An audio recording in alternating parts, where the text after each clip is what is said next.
Hello everyone, कैसे हैं आप सब। एक बार पुनः सी कोचिंग क्लासेस पर स्वागत है। उम्मीद करता हूं आप सब अच्छे होंगे, मस्त होंगे, बेहतर होंगे। आप सभी की पढ़ाई बेहतर चल रही होगी।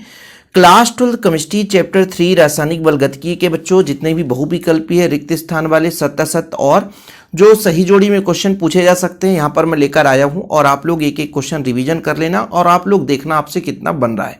ठीक है बच्चों, एग्जाम से पहले जरूर एक बार देखिए क्योंकि सारे के सारे सिलेक्टेड क्वेश्चन है।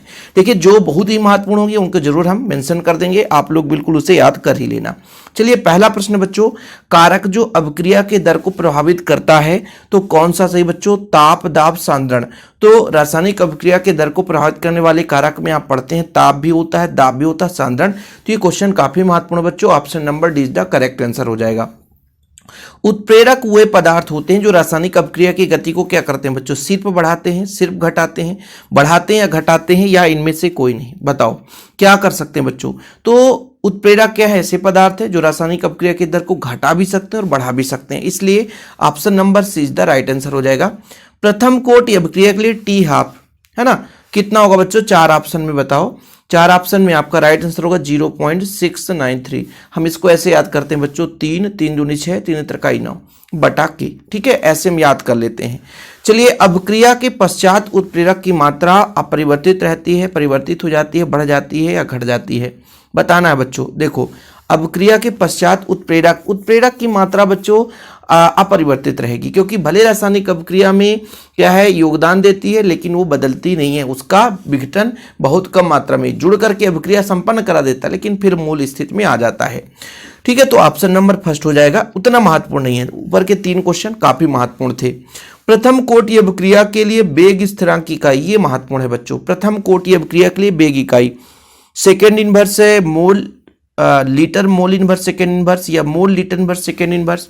इसका राइट आंसर क्या है बच्चों? प्रथम कोटि की बात की जा रही है ना, तो केवल सेकेंड इनवर्स हो जाएगा। ठीक है, प्रथम कोटि बच्चों आपका सेकेंड इनवर्स। ठीक है, महत्वपूर्ण है बच्चों। चलिए आगे चलते हैं। किसी प्रथम कोटि अभिक्रिया का वेग स्थिरांक किस पर निर्भर नहीं करता? ताप पर, दाब पर, अभिकारकों की सांद्रता पर या सक्रियण ऊर्जा पर। बताओ बच्चों, किसी प्रथम कोटि अभिक्रिया का वेग स्थिरांक किस पर निर्भर नहीं करता है? ठीक है बच्चों, तो स्थिरांक जो है इसका राइट आंसर होगा बच्चों अभिकारकों की सांद्रता पर निर्भर नहीं करता। तो याद रखना, अभिकारकों की प्रारंभिक सांद्रता पर निर्भर नहीं करता। ओके, किसी प्रथम कोटि अभिक्रिया का वेग स्थिरांक निर्भर नहीं करता। फिर से वही क्वेश्चन रिपीटेड है। चलो आगे देखो बच्चों, वह अभिक्रिया जिसमें 2 अभिकारक भाग लेते हैं तो उसे हम क्या बोलेंगे बच्चों? एक अणुक, द्विअणुक, शून्य अणुक या त्रिअणुक। तो जिसमें 2 अणु भाग लेंगे बच्चों उसे हम बोलेंगे द्विअणुक अभिक्रिया। क्या बोलेंगे बच्चों? द्विअणुक। शून्य कोटि अभिक्रिया के लिए वेग स्थिरांक की इकाई, ये आपके लिए ऑप्शन है, बताओ। ठीक है बच्चों, तो प्रथम कोटि के लिए सेकेंड इनवर्स था और शून्य कोटि के लिए बच्चों मोल लीटर इनवर्स सेकेंड इनवर्स, मोल litre inverse second inverse, option number D. किसी रासायनिक, ये महत्वपूर्ण है बच्चों, ठीक है, याद रखिएगा। ये जो आपका question number 9 very very important. किसी रासायनिक अभिक्रिया की दर ताप बढ़ाने पर घटती है, ताप बढ़ाने पर बढ़ती है, ताप पर निर्भर नहीं करता, सांद्रण पर निर्भर नहीं करता। तो रासायनिक अभिक्रिया की दर, इसमें राइट आंसर बताना बच्चों, ताप बढ़ाएंगे तो रासायनिक अभिक्रिया की दर बढ़ जाती है। क्या होती है बच्चों? बढ़ जाती है। चले आगे चलते हैं अगले प्रश्न पर बच्चों। चलिए अगला क्वेश्चन है आपका 11 नंबर है। किसी अभिकारक में भाग लेने वाले अणुओं, परमाणु अथवा मूलकों की संख्या क्या कहलाती है बच्चों? आणविकता कहलाती है, कोटि कहलाएगी, अभिक्रिया का वेग या साम्य स्थिरांक। तो किसी रासायनिक अभिक्रिया में भाग लेने वाले अणुओं, परमाणुओं की संख्या अणुसंख्यता या आणविकता कहलाती है। किसी उत्प्रेरक की उपस्थिति के कारण ऊर्जा अवरोध क्या होता है बच्चों? ऊर्जा अवरोध बढ़ती है, घटती है, अप्रभावित रहती है, स्थिर रहती है। ऊर्जा अवरोध का मतलब क्या है? ऊर्जा अवरोध का मतलब है क्या बच्चों? कि एक निश्चित ऊर्जा की सीमा है ना, लेकिन उत्प्रेरक यदि दे दिया जाए तो कम ऊर्जा पे भी रासायनिक अभिक्रिया संपन्न हो सकती है। तो अवरोध क्या होगा? अवरोध की ऊर्जा क्या हो जाएगी बच्चों? कम हो जाएगी। ठीक है, उत्प्रेरक की उपस्थिति में अभिक्रिया संपन्न कराएगा, है ना। प्रथम कोटि की अभिक्रिया का अर्ध आयु निर्भर नहीं करता। अब ये फिर से आपका रिपीटेड क्वेश्चन है। प्रथम कोटि अभिक्रिया का अर्ध आयु, अच्छा अभी पहले प्रथम कोटि की अभिक्रिया का था, है ना, यहां पर आपने पढ़ा ना, ये पहला प्रश्न। प्रथम कोटि अभिक्रिया का वेग स्थिरांक किस पर निर्भर नहीं करता है? तो अभिकारकों की सांद्रता पर। और इसमें बच्चों आपका है अर्ध आयु। अर्धायु किस पर निर्भर नहीं करता? तो एक चीज तो आप लोगों ने अभी पढ़ा है, थोड़ा सा यहां पर आपने पढ़ा है टी हाफ प्रथम कोटि के लिए बच्चों, इसका होता है 0.3, 3 दूना 6, 3 त्रिकाई 9 बटा की। तो यहां पर तापमान नहीं बच्चों, तो ताप पर भी निर्भर नहीं करता है, ठीक है। और अर्धायु काल सांद्रता पर भी निर्भर नहीं करता। तो यहां पर बच्चों ऑप्शन में थोड़ा सा मिस है ना, क्योंकि नहीं करने की बात की जा रही है।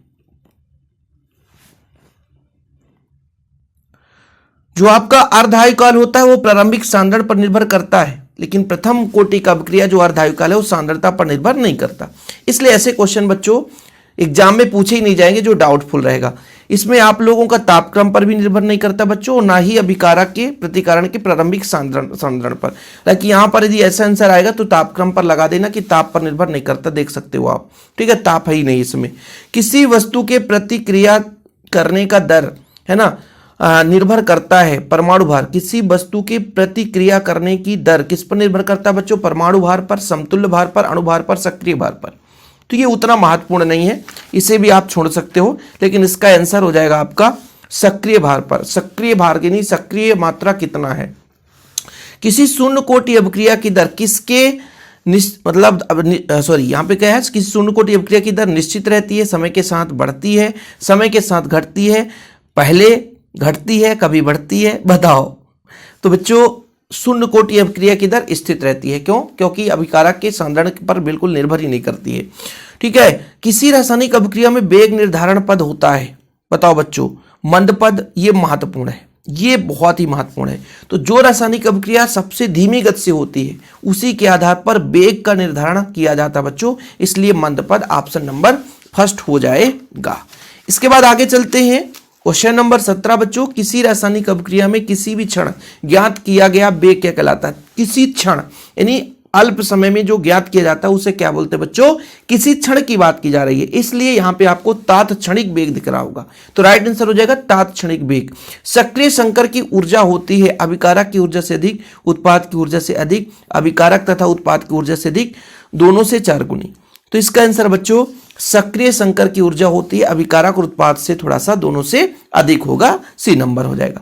द्वितीय कोटि अभिक्रिया के वेग स्थिरांक की इकाई वेरी वेरी इंपॉर्टेंट है, ठीक है बच्चों। तो इसका होगा second inverse mole inverse litre, ठीक है, second inverse mole inverse litre, ये आपका फर्स्ट नंबर हो जाएगा। दर स्थिरांक की इकाई किस पर निर्भर करती है? अभिक्रिया की दर पर, अभिक्रिया की कोटि पर, या अणुसंख्यता पर? तो बच्चों कोटि के आधार पर दर स्थिरांक की इकाइयां निकालते हैं। आर्हीनियस समीकरण कई बार क्वेश्चन पूछा गया है। आर्हीनियस समीकरण कौन सा बच्चों? राइट आंसर तो ये आपका फर्स्ट नंबर होगा, k बराबर A⁻−EA/RT। किसी रासायनिक अभिक्रिया में ढाल का मान खींचा जाता है log k और 1/T के बीच बच्चों, ठीक है, इसका सी नंबर हो जाएगा, ठीक है। आगे चले, लगभग बच्चों 40 जो हैं बहुविकल्पी हैं, फटाफट देखो, और जो क्वेश्चन सिलेक्टेड होंगे उसी की हम बात करेंगे यार। अधिकांश अभिक्रिया का ताप गुणांक किसके किसके बीच होता है बच्चों? अधिकांश अभिक्रिया का ताप गुणांक है ना किसके बीच होता है? 4 ऑप्शन में 2 और 3 के बीच होता है। प्रथम कोटि अभिक्रिया के लिए विशिष्ट अभिक्रिया स्थिरांक निर्भर करता है अभिकारक की सांद्रता पर, उत्पाद की सांद्रता पर, ताप पर, समय पर। यहां पर अभिक्रिया की दर बोली जा रही है, ठीक है बच्चों। तो ये जो प्रथम कोटि अभिक्रिया के लिए विशिष्ट अभिक्रिया स्थिरांक किस पर? विशिष्ट अभिक्रिया बच्चों ताप पर निर्भर करेगा, ठीक है। लेकिन जो आपका प्रथम कोटि का अर्धायु है वो ताप पर निर्भर नहीं करता, ध्यान रखना, ठीक। चलिए, ये जो प्रश्न बच्चों इसको आपको करने की जरूरत नहीं है। इसको बोला गया है कि ए और बी से सी प्राप्त करने की अभिक्रिया ए में प्रथम कोटि गतिज है बच्चों, ए का प्रथम कोटि है और बी में द्वितीय कोटि है, यानी ए में घात 1 है और बी में घात 2 है।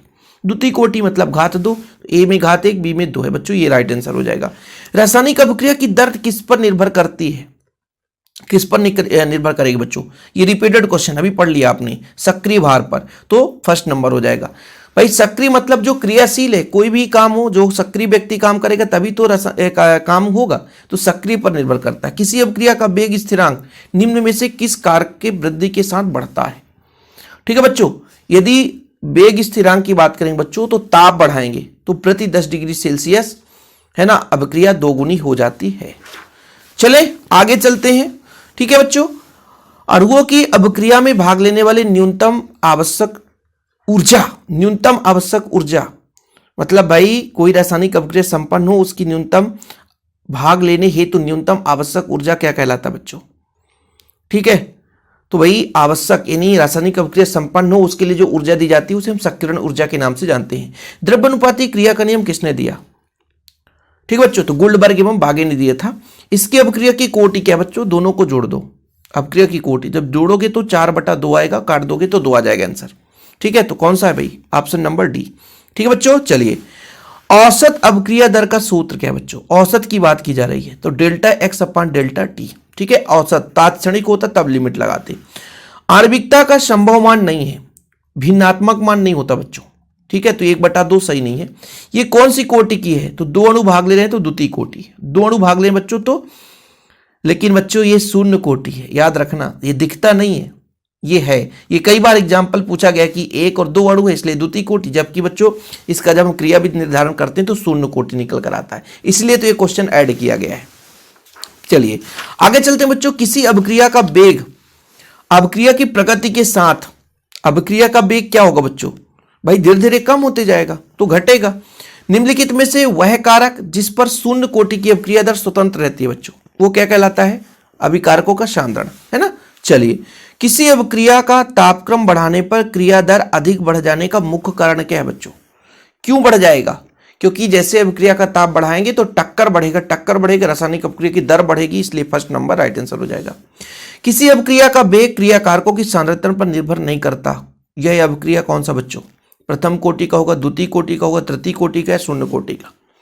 अच्छा बताओ बच्चों, तो सांद्रण पर निर्भर नहीं करेगा तो शून्य कोटि का होगा। किसी अभिक्रिया का वेग इतना इतना है बच्चों तो इसकी कोटि क्या होगी? इसकी घात को जोड़ देंगे तो m+n, घात को जोड़ेंगे तो कोटि निकल कर आ जाएगा बच्चों, फर्स्ट नंबर हो जाएगा। ठीक है, फर्स्ट नंबर। इसके बाद 3 क्वेश्चन और बच्चे की 2 क्वेश्चन बच्चे हैं। ठीक है बच्चों, रेडियोधर्मी 6 क्रिया की अभिक्रिया की कोटि है, कौन सी कोटि है बच्चों? तो इसका हो जाएगा प्रथम कोटि हो जाएगा। किसी अभिक्रिया में उत्प्रेरक के उपयोग से, है ना, किसमें परिवर्तन होता है बच्चों? उत्प्रेरक की उपस्थिति से सक्रियण ऊर्जा में परिवर्तन आ जाता है, सक्रियण ऊर्जा में परिवर्तन आ जाता है। इसके बाद रिक्त स्थान की पूर्ति करनी है। फटाफट आप लोग देख लेना बच्चों, फटाफट देखना। ठीक है, पहला प्रश्न क्या काम का चीज है? किसके द्वारा तीव्र गति में चलने वाली अभिक्रियाओं का अध्ययन किया जाता है बच्चों? तो फ्लैश फोटोलिसिस। ठीक है, फ्लैश फोटोलिसिस। और जिन बच्चों ने अभी तक मान लीजिए केमिस्ट्री का ऑब्जेक्टिव नहीं लिए हैं तो मात्र 30 रुपए लगता है। कॉन्टैक्ट नंबर है 9685293949 9685299149। जिन बच्चों को नोट्स लेना है मात्र 30 रुपए में। ठीक है, जिन बच्चों को नोट्स लेना है मात्र 30 रुपए में पूरा ऑब्जेक्टिव वाला चैप्टर मिल जाएगा। वह अभिक्रियाएं जो विकिरण के अवशोषण से संपन्न होती हैं उसे हम प्रकाश रासायनिक अभिक्रिया बोलेंगे बच्चों, क्योंकि प्रकाश की उपस्थिति में होता है। अभिक्रिया में भाग लेने वाले कुल अणुओं की संख्या आणविकता या बच्चों अणुसंख्यता कहलाती है। क्रिया विधि के संबंध जानकारी मिलती है बच्चों, वो अभिक्रिया की कोटि है जिसको हम क्रिया विधि से ही निकालते हैं। किसी अभिक्रिया की दर अभिकारक स्पीशीज के सांद्रण पर निर्भर नहीं है, उस अभिक्रिया की कोटि शून्य कोटि कहलाती है बच्चों। तृतीय कोटि के लिए दर स्थिरांक का इकाई बच्चों, तो इसका हो जाता है मोल। यहां पर बता देता हूं बच्चों, मोल पावर -2, लीटर का पावर 2, सेकंड का इनवर्स। ठीक है, किसका बच्चों? ये किसका है? तृतीय कोटि का है। अभिकारकों की निम्नता और उच्चतम ऊर्जा अवस्था का अंतर क्या कहलाता है बच्चों? ये सक्रियण ऊर्जा कहलाएगा। किसी अभिक्रिया की क्रियाविधि में मंद गति से चलने वाला पद बच्चों दर निर्धारक पद कहलाता है। अभिक्रिया की दर अभिकारक के सांद्रण के सीधा सीधा समानुपाती होता है। एथिल एसीटेट का अम्लीय माध्यम में जल अपघटन एक कौन सी कोटि है बच्चों? एथिल एसीटेट का जो जल अपघटन होता है वो प्रथम कोटि अभिक्रिया कहलाता है। अणुसंख्यता सदैव पूर्णांक होता है, भिन्नात्मक नहीं हो सकता। 1 मोल अभिकारक को उत्तेजित करने के लिए जो फोटॉन की आवश्यकता होती है बच्चों वो कितनी होती है? वो 1 मोल।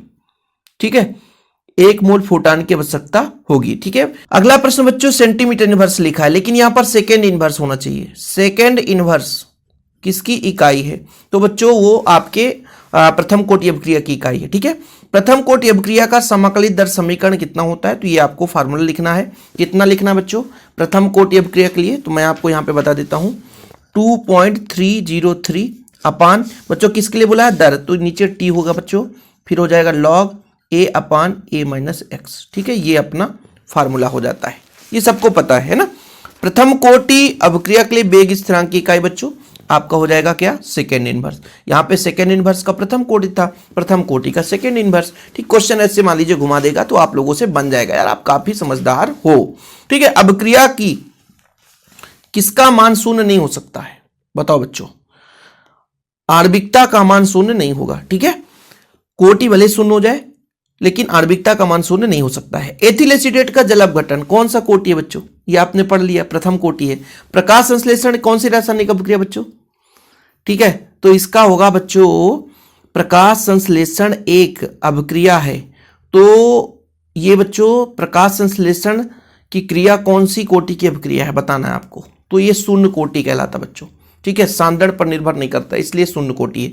वह समय जिसमें विकारक की सांद्रता उसकी प्रारंभिक सांद्रता की आधी रह जाती है वो अर्धायुकाल कहलाता है। दर समीकरण में अभिकारकों की सांद्रता के घातांकों का योग, भैया ये आपका क्या है? अभिक्रिया की कोटि कहलाती है। क्या? अभिक्रिया की कोटि। ठीक है, उत्क्रमणीय अभिक्रिया में अग्र और प्रतीप अभिक्रियाओं के वेग स्थिरांक का अनुपात क्या है बच्चों? साम्य स्थिरांक कहलाता है। क्या? साम्य स्थिरांक कहलाता है। अगला नंबर बच्चों दर स्थिरांक यहां पर हो जाएगा। अभिकारक या क्रिया फलन की सांद्रता अथवा दाब पर निर्भर नहीं कर होता है, ये दर स्थिरांक है। इसकी अनुसंगता सदैव बच्चों पूर्णांक के रूप में होता है। आर्हेनियस समीकरण आपने पढ़ चुका है, इसके पहले रिपीटेड क्वेश्चन है। चलो आगे चलते हैं। सत्य सत्य बताना बच्चों आपको। सत्य सत्य आप लोग बहुत फास्ट बताओगे। ठीक है, कि होमवर्क दे दूं आप लोगों को? नहीं सर, फास्ट करा दीजिए फटाफट। 10 क्वेश्चन तो हैं, है ना, 15-20 क्वेश्चन है, फटाफट कर लेते हैं। प्रत्येक रेडियो एक्टिव विघटन अभिक्रिया की द्वितीय कोटि है, गलत बच्चों, असत्य है। ठीक है, शून्य कोटि अभिक्रिया के लिए अर्धायुकाल ये आपके सांद्रण पर निर्भर करते ही नहीं, वनापानी नहीं होता बच्चों। शून्य कोटि का अर्धायुकाल सीधा समानुपाती होता है, तो वनापानी नहीं होगा। यदि ए होता तो चलता, इसलिए असत्य है। अभिक्रिया की कोटि एक सैद्धांतिक पद है, नहीं, कोटि हम प्रायोगिक निकालते हैं बच्चों। ठीक है, इसलिए गलत है। किसी अभिक्रिया का सबसे धीमा पद वेग निर्धारण पद है, ये सही है बच्चों।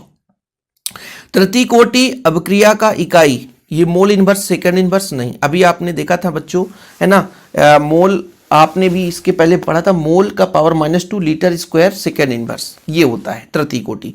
अभिक्रिया का ताप घटाने पर उसका अर्धायुकाल का मान भी कम हो जाता है।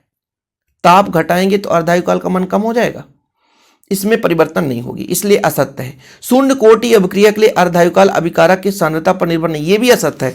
शून्य कोटि जो है अभिकारक की सांद्रता पर निर्भर करता है, लेकिन अर्ध कोटि का जो अर्धायुकाल है वो अभिकारक की सांद्रता पर निर्भर नहीं करता बच्चों। औसत दर व तात्क्षणिक दर के मान बराबर होते हैं, ऐसा कैसे हो सकता है? ये भी गलत है। अभिक्रिया की कोटि समीकरण द्वारा ज्ञात की जा सकती है, समीकरण द्वारा नहीं, गलत है बच्चों, असत्य है। ये प्रायोगिक है। ठीक है, किसी अभिक्रिया को संपन्न कराने के लिए आवश्यक ऊर्जा सक्रियण ऊर्जा कहलाता है, ये सही है। आर्हेनियस समीकरण वेग, नियतांक और ताप में संबंध दर्शाता है, ये भी सही है। ठीक है, इसके बाद बच्चों सक्रिय द्रव्यमान नियम का प्रतिपादन गुलबर्ग बागी ने किया, ये भी सही है ना। शून्य कोटि अभिक्रिया का सांद्रण पर निर्भर नहीं करता, ये भी आपका सही है। देखो बच्चों, शून्य कोटि के जो अभिक्रिया है सांद्रण पर निर्भर नहीं करता, लेकिन अर्धायुकाल सांद्रण पर निर्भर करता है। रेडियो एक्टिव तत्वों का अपघटन शून्य कोटि की अभिक्रिया है, ये आपका प्रथम कोटि का अभिक्रिया है ना, इसलिए असत्य हो जाएगा। अभिक्रिया की कोटि प्रायोगिक मान है, ये आपका सत्य है। अभिक्रिया की दर ताप बढ़ाने पर बढ़ती है, ये भी सत्य है बच्चों। उच्च सक्रियण ऊर्जा वाली अभिक्रिया मंदगामी अभिक्रिया होती है, ये आपका सत्य है। ठीक है बच्चों, ये आपके भाई यहां पढ़ लो। अभिक्रिया का वेग ताप पर निर्भर करता है, ये भी आपका सत्य है लास्ट वाला। ठीक, चलो ये अपना हो गया बच्चों सत्य सत्य, जो काम का चीज है वो करेंगे। और यहां पर हम आपको है ना उचित संबंध जोड़ने के लिए है बच्चों। तो अनुसंगता क्या है ना, अनुसंगता आपको बताना है। जो रासायनिक अभिक्रिया में भाग लेने वाले अणुओं की संख्या अनुसंगता होगी। जो आपका कोटि है बच्चों वो प्रायोगिक निर्धारण होगा, ये सबको पता है ना। तो अनुसंगता एक सैद्धांतिक पद है, जबकि कोटि आपका बच्चों प्रायोगिक के आधार पर हम निर्धारण करते हैं बच्चों। अर्धायुकाल स्थिर होता है। ठीक है, ये आपको होमवर्क देता हूं, अपना मस्तिष्क का दिमाग लगाओ, अपना प्रयोग करो और इसे आप लोगों को प्रैक्टिकल के रूप में करना है बच्चों। ये आपका होमवर्क है। ठीक है, ये होमवर्क यार, थोड़ा बहुत दिमाग लो, स्क्रीनशॉट लो और मिलाओ, है ना, कितना पढ़े हो आप लोग, मिलाओ, ये भी आप मिलाओ।